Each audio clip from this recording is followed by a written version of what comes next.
commencé à penser à la société dont je prétendais défendre un peu les intérêts, et c'est la société que j'appelle moi le Maroc d'en bas, ou le Maroc profond. Je me suis aperçu, peut-être que je me trompe, que cette société-là, il n'avait aucune possibilité de s'exprimer. Parce que tout le travail de l'État pendant les années de plan avait pour objectif de lui couper la langue. Donc moi, mon objectif, c'était de faire entendre un petit peu les battements de cette société dont on a coupé la langue, et cette société faire savoir aussi, faire connaître à ceux qui ne le connaissent pas, ou font semblant de ne pas connaître, leur souci de tous les jours, de la vie quotidienne de ce Maroc profond, ce Maroc d'en bas, et que les gens, que certains gens, ceux qui détiennent le pouvoir, refusent de reconnaître. Donc c'est une société qui est zizona. Bon, zizona signifie sourde et muette. Bon, il peut signifier sourde, mais moi j'ai ajouté un petit peu. Donc c'est à la fois sourde et muette, et c'est le cas de notre société. Donc l'handicap de l'Erwin, c'est celui de la société en général. Donc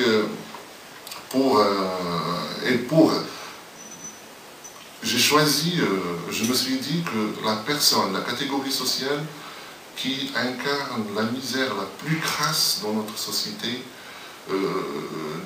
serait celle des prostituées. Donc j'ai essayé à travers l'histoire de Zizona, qui est une vieille prostituée, de raconter un petit peu, sourde et muette, et c'était un exercice agréable, mais en même temps difficile pour moi, d'essayer de rentrer dans la peau d'une femme qui n'a jamais su son nom, qui a été abandonnée à l'âge où il était bébé, encore bébé, sur un trottoir. Il a été adopté par une famille juive, et cette famille a quitté le quartier du Mullah, et la nana s'est retrouvée dans le milieu de la prostitution, du proxénétisme, et de la drogue, la criminalité, etc. Donc pour moi, à travers l'histoire de Zizona, mon objectif, ceux qui l'ont lu, tu as dû le constater, il ne s'agit pas d'une femme qui, à un certain moment de sa vie, décide de raconter sa vie. Non, c'est à travers cette femme, je jette un peu de lumière sur des endroits de la vie sociale. Et ça,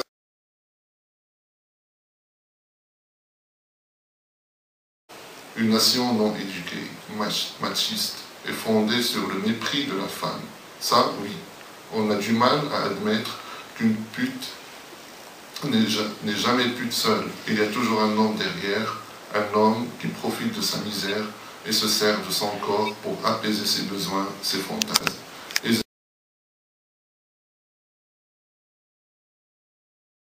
revenir à 14 siècles en arrière, tout en s'en foutant de tout ce qu'on a pu accumuler comme valeur de coexistence, d'amour, d'admiration les uns envers les autres. Et ces gens-là, il faut le rappeler.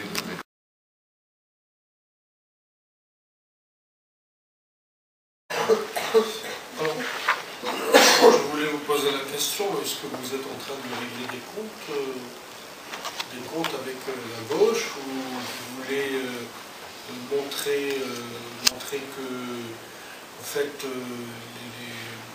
les politiques je veux dire, est-ce que vous voulez banaliser l'image du politique? Quelle était l'intention derrière cela?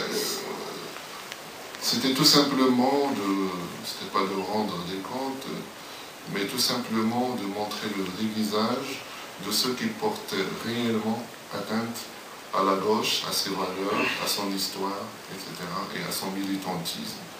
Ces gens-là, on les trouve dans tous les endroits de la gauche, dans tous les partis, toutes les formations politiques de la gauche, et surtout dans la direction.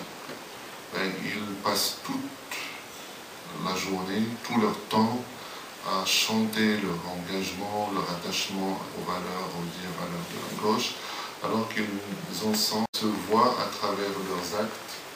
C'est des gens qui ne croient pas à la liberté d'expression. À chaque fois qu'un jeune, à chaque fois qu'un militant indépendant se manifeste, eh bien, la première des choses qu'on cherche, c'est de lui couper la langue à la manière du système. Alors, j'ai envie maintenant de vous poser une question, peut-être un peu critique, si vous me le permettez. Je me pose la question, pour vous, c'est quoi la littérature? Parce que l'irruption dans votre récit de votre roman de faits qui viennent de l'actualité politique, de la réalité politique, ils sont trop visibles et trop reconnaissables dans la sphère de représentation, alors que, par ailleurs, il y a une histoire intime d'un personnage, etc. Est-ce que ce mélange, moi, personnellement, il me paraît un peu contre nature. J'ai comme en chantier un roman et un essai, et que les deux se sont retrouvés à l'intérieur. Est-ce que je me trompe? Je ne sais pas, mais de toutes les façons, je n'ai pas choisi de diriger. Je n'ai pas dirigé mon écriture. Ça c'est devenu comme ça, et ça a donné ce qu'on a entre les mains. Mais de toutes les façons, la littérature, pour moi, c'est un univers de liberté. Voilà, c'est un univers extraordinaire, un espace extraordinaire de liberté, dans la mesure où ça nous permet, justement, de faire tout ce qu'on veut, de se comporter exactement comme, entre guillemets, de petits bons dieux. On peut détruire un palais, on peut le reconstruire comme on veut, on peut donner la naissance à quelqu'un, on peut lui donner la mort, on crée des personnages, on les fait bouger. Donc pour moi, on exprime des idées, toutes les positions qu'elles soient d'ordre. Parce que la politique, bon, la littérature en particulier, du moins pour moi, c'est pas un truc, c'est pas quelque chose qui va permettre à certains, aux lecteurs, de s'endormir le soir tranquillement, dans la douceur.